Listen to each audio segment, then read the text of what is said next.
Bonjour, alors aujourd'hui je vous retrouve pour une petite pépite. J'adore ce jeu, c'est le tarot The Legend of Sleepy Hollow. Voilà, je vous montre la boîte.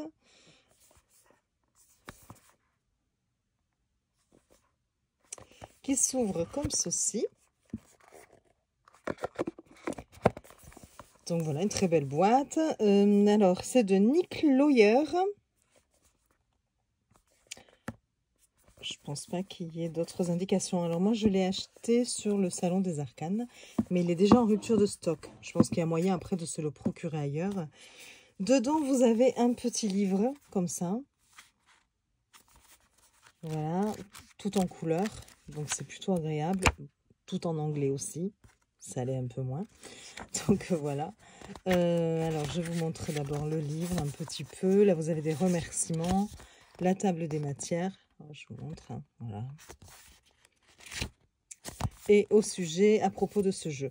Donc, la petite histoire quand même de ce tarot, la légende de Sleepy Hollow. Sleepy Hollow, c'est un village de New York. Donc voilà, et ça parle de la légende du cavalier sans tête.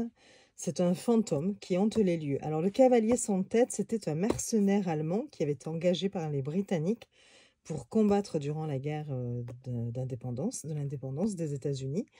Et il s'est reçu un boulet de canon qui l'a décapité. Donc il a perdu sa tête. Et la légende dit qu'il continue à hanter le village de Sleepy Hollow. Enfin, le village de Sleepy Hollow. Donc voilà, c'est... Enfin, il y a eu... enfin, attendez. Je recommence. Je rembobine la cassette. Donc, juste pour vous dire que cette nouvelle a été écrite par Washington Irving en 1820.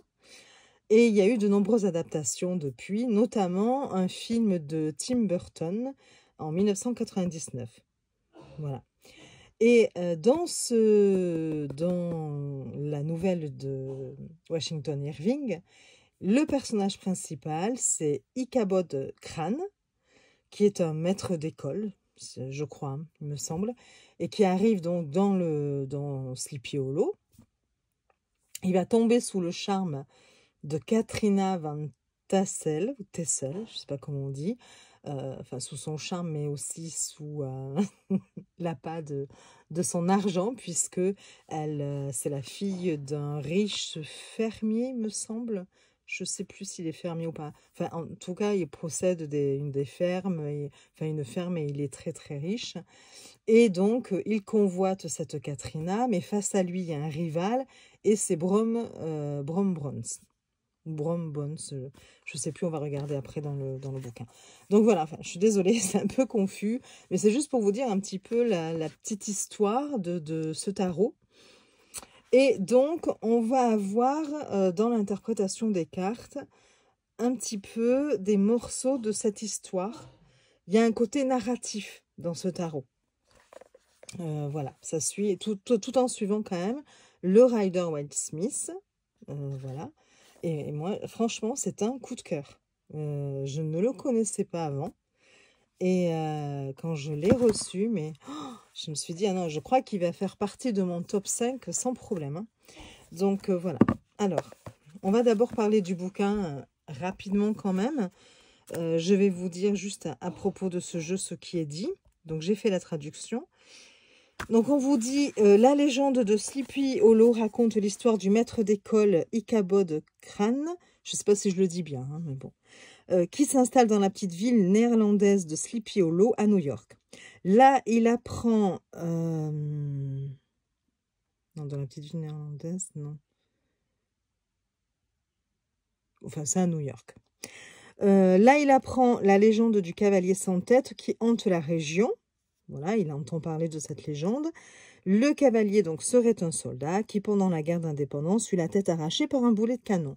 Selon la légende, il retourne chaque nuit sur le champ de bataille à la recherche de sa tête perdue. Alors, pendant son séjour à Sleepy Hollow, Ichabod rivalise pour gagner l'affection de la belle et riche héritière Katrina Van Tassel, qui est déjà poursuivie par le héros de la ville, Brom Bones. Oui, donc pas bronze, hein, Bones. Donc, un soir d'automne fatidique, après avoir fréquenté la fête de la récolte des pompons, Ichabod est pourchassé à travers la campagne par le cavalier sans tête. En fait, durant cette soirée-là, il fait sa demande à Katrina et celle-ci refuse. Dépité, il quitte cette soirée, la fête de la récolte, et là, il se trouve pourchassé par le cavalier sans tête. Et il me semble qu'il se reçoit un projectile qu'il essaie d'éviter, non seulement, enfin, il n'y arrive pas, et donc il tombe, et je crois qu'il disparaît. Je crois qu'on ne retrouve pas sa dépouille, hein, il me semble.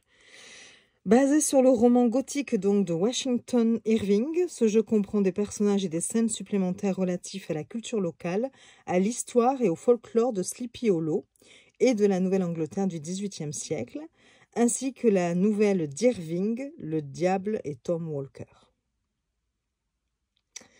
Donc on dit que c'est un hommage au jeu classique du tarot Rider-Waite-Smith, conçu par Pamela Colman Smith, que les illustrations ont plein de symbolisme et préservent la tradition et l'esprit du tarot. Voilà.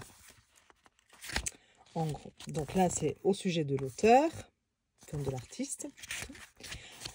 Et puis, voilà, vous avez de belles illustrations à chaque fois, j'aime beaucoup. Et on passe directement à l'interprétation des cartes. J'ai ça qui tombe.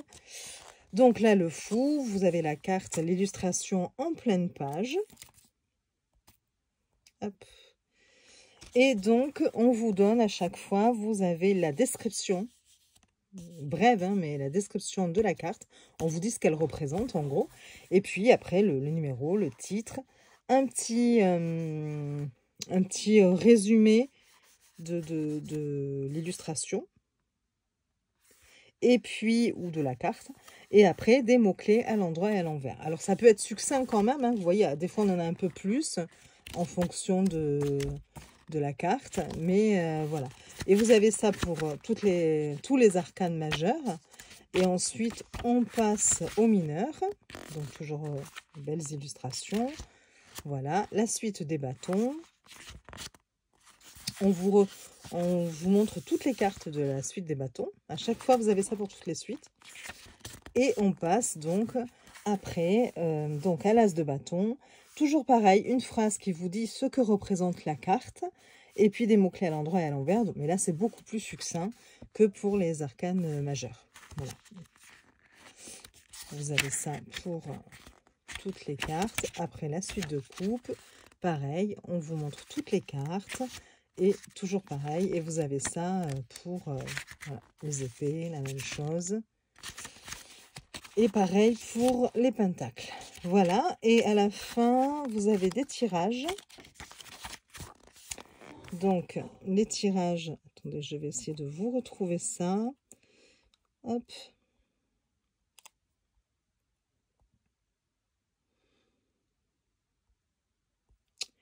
Alors, les tirages... Qu'est-ce qu'on nous dit? La meilleure façon de commencer une lecture de tarot est de poser une question. Oui, bon. N'importe quelle question fera l'affaire sur n'importe quel sujet. Par exemple, vais-je réussir ce test? Que dois-je faire pour faire progresser cette relation? Comment puis-je réussir dans mon avenir? Etc. etc. Commencez par vider votre esprit et concentrez-vous sur votre question. Mélangez votre jeu et commencez n'importe quel tirage de cartes. Et commencez, oui, mince. N'importe quel tirage de cartes peut être utilisé avec ce jeu. Mais j'ai préparé quelques planches thématiques qui vous aideront à lire votre avenir. Et donc, vous avez le tirage, le triangle d'amour. Donc là, c'est quand on est dans un triangle amoureux. Ce que l'on retrouve un petit peu dans l'histoire, hein, puisqu'il y a, on l'a vu, Ichabod, ou Ichabod, je ne sais pas comment on le dit, et Brom, donc du coup, avec la belle Katrina. Donc, et donc là, on vous explique que vous avez, par exemple, Ichabod. Donc là, c'est l'état actuel de la relation. Katrina, c'est l'avenir souhaité de la relation. Et Brom, c'est l'avenir réaliste de la relation. Ensuite, vous allez avoir le tirage guide d'Ichabod. Donc là, la vie peut être difficile à gérer. Il y a de nombreux rebondissements sur notre sentier et de nombreux obstacles qui bloquent et retardent notre voyage. Ce tirage vous aidera à surmonter les obstacles et à trouver votre chemin vers votre objectif comme Ichabod. Comme Ichabod traversant la forêt sombre en rentrant chez lui depuis la propriété de Van Tessel. Donc, la première carte, c'est la forêt. Donc, dans quoi est-ce que j'essaie de naviguer, hein. La deuxième carte, c'est les arbres. Qu'est-ce qui me distrait? La troisième, c'est l'obscurité. Qu'est-ce qui m'empêche de voir comment sortir? La quatrième, la lanterne. Où puis-je puiser l'espoir de m'en sortir? La cinquième, le guide. Donc, que dois-je aborder avant? Puis-je avancer avec mon objectif? La sixième, c'est une fois que j'ai fait cela, quelle est la prochaine étape la plus utile? Et c'est le trail, mais ça ne me l'a pas traduit, je ne sais pas ce que c'est. Peut-être que vous savez, vous, T-R-A-I-L. Donc voilà. Bon. Et vous avez ici, on vous montre comment disposer les cartes. Après, vous avez le tirage de la poursuite du cavalier. Voilà. Donc ça, ça a le but de vous aider à découvrir ce qui peut vous aider ou vous gêner dans votre voyage. Bon, je ne vais pas vous dire toutes les dispositions. Vous avez après le chef de tribal comme tirage, donc à chaque fois. Voilà. Et c'est tout. Et après, une petite conclusion qui vous dit... Ce fut un plaisir pour moi de créer ces cartes et j'espère sincèrement qu'elles vous plairont. Utilisez-les pour des lectures, pour une guirlande d'Halloween, pour de l'art mural ou pour niveler une table bancale, pour des sous-verts même. N'oubliez pas de mélanger les cartes et de vous amuser. Une bibliographie. Voilà. Alors, il est parfait ce jeu pour la période automnale, notamment au niveau des couleurs. Parfait pour Halloween aussi, évidemment, qui approche à grands pas. Donc, il est de circonstance. J'ai envie de dire que là, il est tout à fait en adéquation avec la période actuelle. Alors, on va regarder les cartes. Je vais préparer juste, parce que je trouve que c'est assez intéressant de voir un petit peu au fur et à mesure ce que dit le livret. Alors, il n'y a pas grand-chose, donc ça va, hein, on peut prendre un petit peu le temps. Donc, le dos des cartes est comme ceci, avec, vous voyez, des dorures, des citrouilles, des têtes de mort, un soleil. Voilà, quand je vous dis que c'est de circonstances, voilà, sur un fond un peu bleu. Les tranches sont neutres. Les cartes sont grandes. Regardez, par rapport à Lo Scarabeo, je vous montre, voilà. Vous voyez, les cartes sont quand même plus grandes et plus larges. J'ai une carte, malheureusement, qui s'est un peu abîmée, enfin que j'ai reçue comme ça, un petit peu abîmée. La dernière carte, hein, je pense que c'est le roi de Pentacle.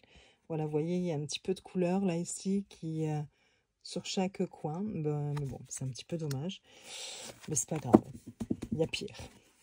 Au niveau de la qualité, elle est très bonne, hein, ça va. C'est une qualité correcte de cartes. Et je vous montre maintenant les cartes.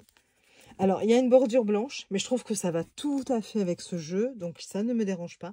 Bien au contraire, je trouve qu'il a un petit côté un peu vintage, quand même aussi, de par ses couleurs et ses représentations, ses illustrations.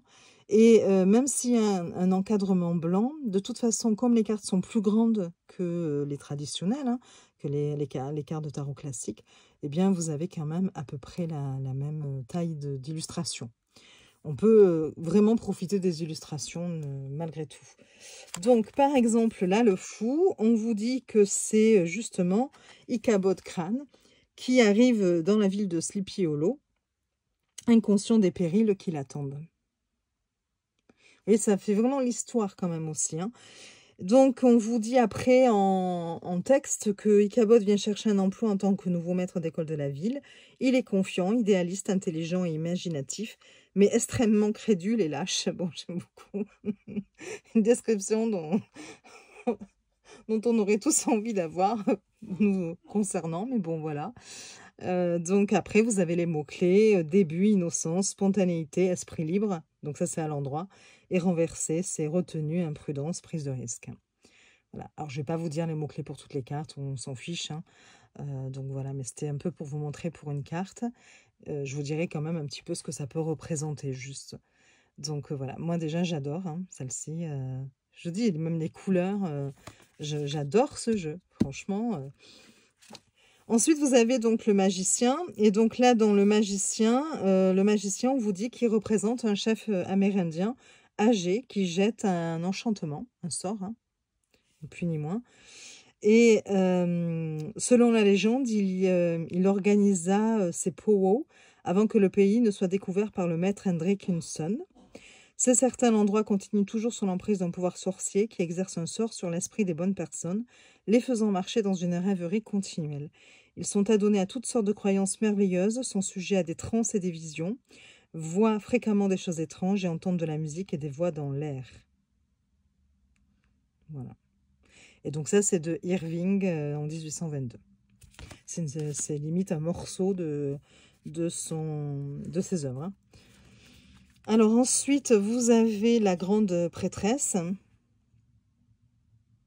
Et la grande prêtresse, c'est une sorcière conjurant dans les bois. C'est sûr, il va bien avec Halloween. Hein. Donc l'histoire des premiers colons américains est tissée de superstitions et d'histoires de sorcellerie. Les colons considéraient tout rituel en dehors de leur propre tradition chrétienne comme un culte du diable et accusaient ses pratiquants de sorcellerie. Le mal semblait les environner de toutes parts. Ensuite, vous avez l'impératrice. Et donc là, l'impératrice représente la dame Van Glande. Alors, je pense que c'est pas ça, qu'il y a eu une erreur dans la traduction. Et que c'est Van Tessel, je pense. Je ne vais pas vous dire de bêtises. Oui, c'est ça. C'est Van Tessel. Voilà. Donc, la mère de Katrina, je pense. Voilà. Donc, c'est la dame du domaine Van Tessel, même si elle n'était pas censée travailler la terre, qui s'occupait d'organiser des ébats de courte pointe et d'autres réunions sociales du même genre, où la fière dame pouvait montrer sa maison bien entretenue et sa fille bien élevée, Katrina. Vous savez avec quel jeu il irait bien? Avec un jeu Keeper qui a un peu les mêmes couleurs comme ça. Je ne l'ai pas attrapé là, mais ça m'y fait penser. En le regardant, je me dis, oh là là, il irait très bien en combo avec ce jeu-là. Et puis après, vous avez l'empereur. Et donc là, l'empereur représente évidemment le Van Tessel, hein, le maître du lieu, du domaine. Donc, attendez, hop, je vais essayer de vous trouver, voilà, la traduction. Donc, on vous dit que c'est le riche Balthus Van Tessel. Et possédait un grand terrain au début des États-Unis, a fait de Balthus Van Tessel le fermier le plus riche de Sleepy Hollow, avec seulement une fille pour hériter de sa ferme et de sa fortune. Voilà. Vous avez ensuite le hiérophante, qui représente le sévère ecclésiastique de Sleepy Hollow et qui veille sur sa congrégation.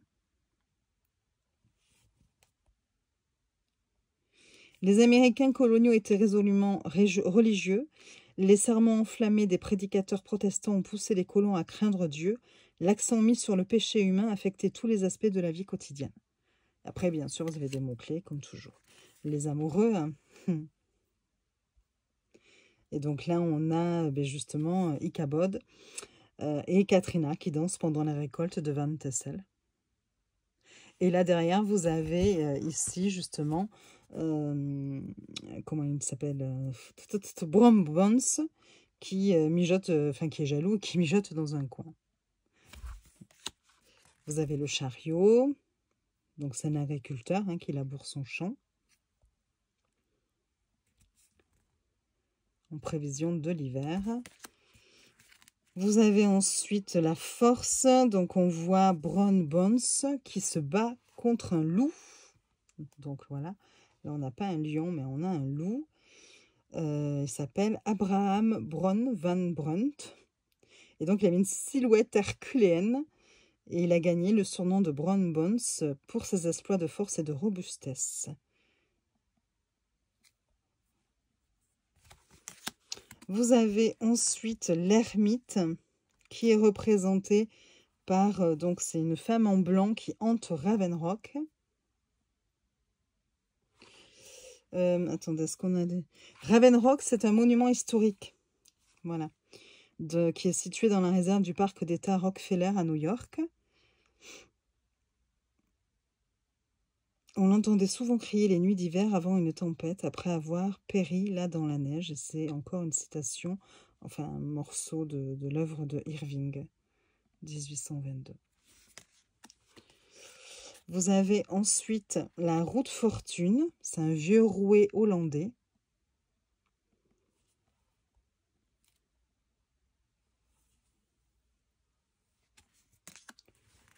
La justice. Bon, visiblement, la justice, hein, elle pardonne pas ici. Donc, c'est l'arbre du major John André. Pendant la guerre d'indépendance américaine, le chef des services secrets britanniques, le major André, a été pendu comme espion pour avoir conspiré avec le traître Benedict Arnold. Voilà. Vous avez ensuite le pendu. Donc, le pendu, c'est l'épouvantail local qui monte la garde à son poste.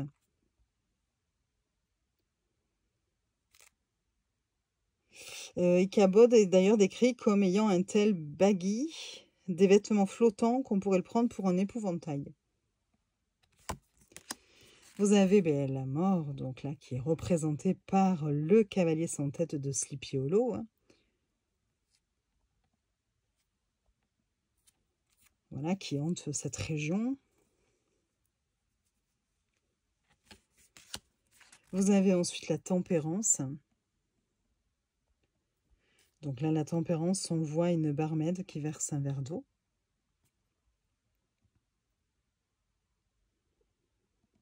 Et ses pieds sont nus et symbolisent la pleine conscience et la sensibilité.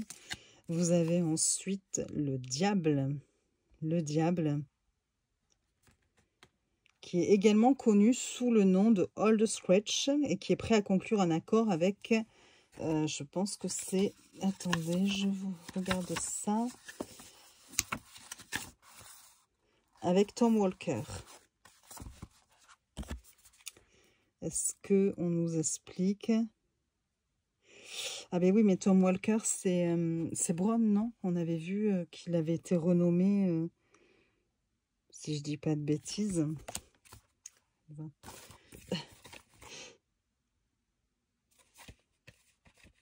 Il était représenté avec la force, la carte de la force. Non, même pas. Donc, je ne sais pas. Il faudrait regarder au niveau de l'histoire. Alors, ensuite, vous avez la tour. Enfin, c'est un tarot qui demande un petit peu de travail, d'ailleurs. Hein, mais je pense qu'on peut très rapidement se l'approprier. J'adore cette histoire. Donc, ça, c'est la vieille église hollandaise de Sleepy Hollow. Je ne vais pas vous lire tous les... Je vous ai lu, voilà, au début, les textes. Mais bon, maintenant, on va aller un peu plus vite parce que sinon, je ne vous dis pas. Vous avez la lune. Et là, on voit un loup-garou. Non, c'est l'étoile. Pourquoi je vous dis la lune? Et j'étais là. Je suis derrière ma caméra, donc je ne vois pas bien. Et je me disais, il a une drôle de tête, ce loup-garou. Je suis désolée. C'est pas très gentil pour la jeune femme. Bon, toujours est-il que là, c'est l'étoile. On voit qu'elle déverse de jarre. Après, vous avez le loup-garou. Là, c'est un loup-garou. Hein. Vous avez le soleil qui représente le cheval énergique Gunpowder qu'Ichabod emprunte à son propriétaire Hans van Ripper, certainement avant qu'il se fasse poursuivre justement par le cavalier sans tête, parce qu'il me semble qu'il était à cheval. Ensuite, vous avez le jugement. Donc là, on voit deux personnages, un homme et une femme, qui sont attachés. Hein. Et après, vous avez le monde. Et donc là, c'est des objets de l'école de Ichabod Crane. Voilà. Et puis, on passe donc au bâton, à la suite des bâtons, que je trouve tout aussi joli en plus. Hein. Regardez, j'adore les illustrations, franchement. Donc là, on voit un balai de sorcière appuyé contre une chaise. Ici, on a une sorcière surveillant le petit village et tenant un balai et une boule de cristal. Un guerrier algonquin regardant les navires passer. Il porte un mousquet, un club de guerre. Trois femmes dansant dans les bois la nuit.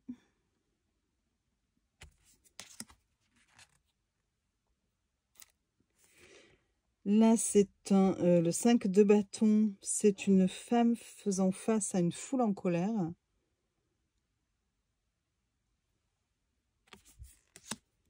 Le 6, c'est une fête de guerre réussie. Le 7, des fantômes observant depuis des bois sombres. Bon, le 8, un peu décevant, parce que très classique, très simple par rapport au reste des cartes. Bon, voilà. On a souvent des 8 un peu comme ça quand même, mais bon. Donc, c'est 8 flèches volant dans les airs. Après, ça suit le Rider-Waite. Hein. Donc, voilà. Le 9, c'est Ichabod qui court vers le pont de l'église. Parce qu'on dit que au niveau du pont, s'il arrive à atteindre le pont, le cavalier sans tête disparaît. Mais en fait, voilà, il ne va pas y arriver. Enfin bon, voilà. Donc, ça, c'est lorsqu'il est poursuivi par un cavalier sans tête. Donc, c'est vrai que, bon, ben voilà, c'est la carte 9, il persévère. Hein. Il poursuit sa course. Et le 10, il reste une bûche non coupée alors que l'hiver approche à grands pas. Ensuite, le valet, donc c'est Ichabod qui examine sa tige de bouleau. Le chevalier, c'est le propriétaire colérique d'Ichabod Crane, donc Hans Van... D'ailleurs, c'est assez marrant, ils disent keeper. Et moi, je vous dis que le keeper pourrait tout à fait aller Reaper. Hans Van Reaper. Attendez, c'est celui-là. Oh là là, Sabine. Si vous arrivez à me suivre. Et enfin, la reine de bâton. Hop, si j'y arrive, c'est une vieille sorcière espiègle volant sur son balai. Et le roi, c'est le cavalier sans tête qui chevauche dans la nuit avec une tête sur une pointe, une tête de citrouille. Enfin, une citrouille, quoi. Tête de citrouille. On passe aux coupes. Oh là là, mais qu'est-ce que c'est joli, j'adore, franchement. Ouais, faudrait réfléchir avec les combos. Alors bon, j'ai pensé à ce fameux keeper, là, je sais plus le nom, mais un keeper un peu ancien. Mais je suis sûre qu'il y a d'autres jeux qui pourraient tout à fait aller en combo. Il faudra que je regarde dans mes oracles et tout. Ce style-là. Mais j'adore, hein, franchement. Bon, l'as de coupe, c'est une sorcière qui tient une tasse de potion. Voilà.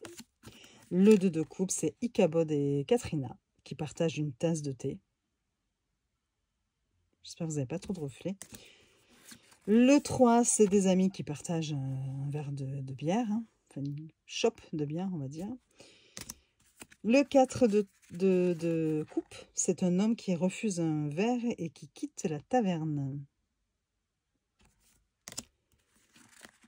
Le 5 de coupe, hop, c'est un homme ivre allongé sur la table.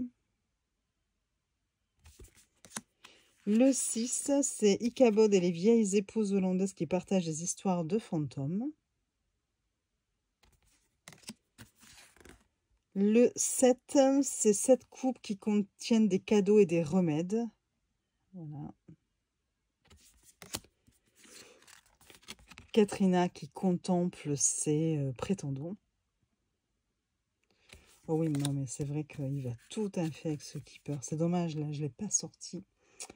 Mais je vous montrerai peut-être dans une autre vidéo. Ensuite, on en est au 9.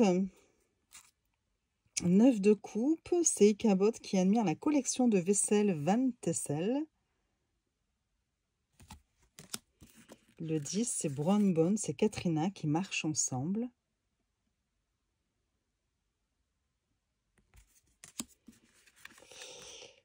Parce qu'elle finit par épouser Brown Bones, Katrina. Le valet, c'est Ichabod qui sirote du gin en lisant l'histoire de la sorcellerie de la Nouvelle-Angleterre de Cotton Mather. Le cavalier de coupe, c'est Brown Bones qui tient une chope alors qu'il est assis au sommet de son cheval préféré Daredevil. La reine de coupe. C'est une sorcière qui vous propose une concoction. Bon, je suis pas sûre de la prendre, hein, personnellement. Le roi de coupe, c'est mixologue local servant des boissons. Bon, mixologue, ouais. On va dire barman, hein, par précaution, parce que des fois les traductions. Après, on passe aux épées. J'espère que c'est pas trop long pour vous, hein. J'avais envie de prendre le temps pour le partager avec vous parce que franchement, je le conseille à tout le monde, ce tarot, je le trouve extraordinaire. Et pourtant, j'en ai des tarots, mais alors là, c'est un vrai, un monumental coup de cœur. Donc là, ce sont les pentacles, les épées. Je continue, hein. Donc, c'est le cavalier tenant un cavalier tenant une citrouille lanterne empalée. Le 2, c'est 2 hommes en duel. Le 3, pareil, un peu simple, je trouve, par rapport au reste des cartes. Bon, donc c'est une citrouille qui est traversée par 3 sabres. Le 4, c'est un soldat au repos avec son épée. Celle-ci, j'aime beaucoup aussi. Après, vous avez le 5 d'épée. Donc, c'est 2 hommes qui mènent une bataille qui s'en vont suite à une bataille. Et un enfant qui ramasse des épées abandonnées. Enfin, 2 hommes, oui, voilà, qui s'éloignent l'un de l'autre, qui prennent la distance. Ensuite, vous avez le 6 d'épée. C'est un couple qui s'en va avec un baril plein d'épées. Le 7 d'épée, c'est un contrebandier ramant sur un bateau plein d'épées vers un navire. Le 8, c'est un espion britannique en attente d'exécution. Oh. Le 9, c'est une fille réveillée par un cauchemar, assise dans son lit et incapable de dormir. Et le 10, c'est un soldat gisant mort avec 10 épées dans le dos. Le valet, c'est lors de l'activité de courte pointe de Van Tessel. Plusieurs hommes ont bavardé sur leur héroïsme en temps de guerre. Le Dofus Martling, à la barbe bleue, affirmait avoir engagé à lui seul une frégate britannique avec un vieux canon en fer de 9 livres. Le cavalier d'épée, c'est le cavalier sans tête qui porte sa tête coupée sur sa selle. La reine d'épée, c'est une vieille sorcière assise près du feu préparant une potion. Je crois que toutes les reines sont des sorcières, il me semble. Il faudra vérifier. Mais... Et le roi des épées, oui, c'est l'enregistrement de... Ouais, je sais plus. C'est sur la légende de Sleepy Hollow. Donc peut-être la signature par rapport au livre où il est en train d'écrire. Est-ce que c'est l'auteur qui est représenté ici, peut-être? À vérifier. Je vais voir qu'est-ce que ça me dit. Diedrich Knickerbocker. Enregistrement de Diedrich Knickerbocker. Je ne sais pas. Franchement, il faudra regarder. Vérifier. Ensuite, vous avez les pentacles. Donc là, c'est le passeur qui est connu dans le folklore sous le nom de Charon, révélant le prix de sa traversée.